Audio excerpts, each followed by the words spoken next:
Le magazine littéraire Épilogue est une présentation de la Librairie du Quartier. Merci à ce précieux partenaire et à leur équipe de libraires.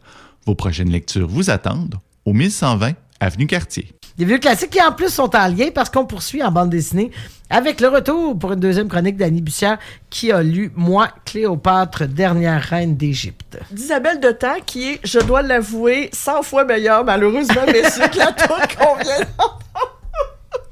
Ceci dit, blague à part, j'ai découvert cette bande dessinée-là tout récemment parce que j'étais pendant longtemps une super fan d'Isabelle de Temps qui nous avait offert celui dont je me rappelle le plus parce que c'était vraiment délicieux, c'était ma tante Henriette.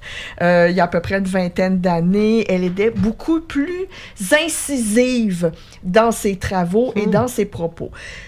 Dans les dernières années, Isabelle de Temps s'est principalement consacrée à la bande dessinée historique. Okay. Et ce qu'elle veut faire... Autrice et dessinatrice. Oui, les deux. Puis on voit qu'il y a vraiment beaucoup de recherche derrière tout ça. Dans Moi, Cléopâtre, dernière reine d'Égypte, ce qu'Isabelle de Temps veut faire, c'est de casser le mythe et les clichés entourant Cléopâtre pour nous expliquer la vraie histoire. Alors, elle a fait des recherches. Vous allez voir le dossier vers la fin du volume. C'est quand même une bonne bande dessinée. On est à 200 pages, couleur. Et la prémisse de départ, c'est que c'est l'esprit, disons ça, ou l'âme de Cléopâtre qui revient à Alexandrie maintenant.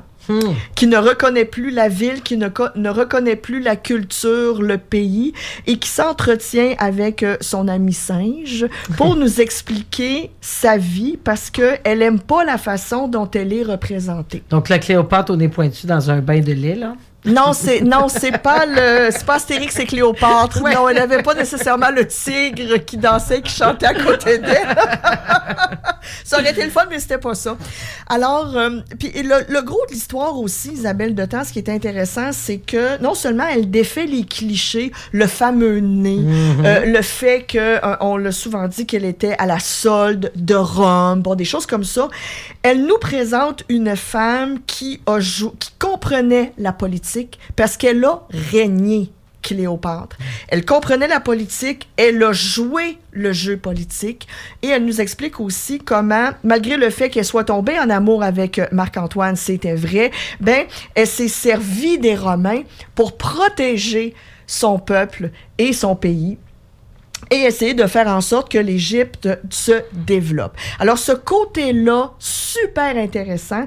Et ce que j'apprécie du fait que je connaissais Isabelle de Temps depuis de nombreuses années, c'est que son dessin s'est outrageusement amélioré.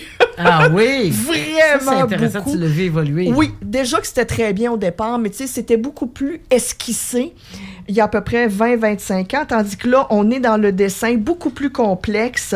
C'est un foisonnement de couleurs aussi. Les expressions faciales sont très, très bien rendues. Et ce qui est intéressant aussi, malgré le fait qu'il y a de nombreux personnages dans cette bande dessinée-là, les visages sont constants. On reconnaît les personnages et chaque personnage a une personnalité propre. On les présente pas comme des monolithes.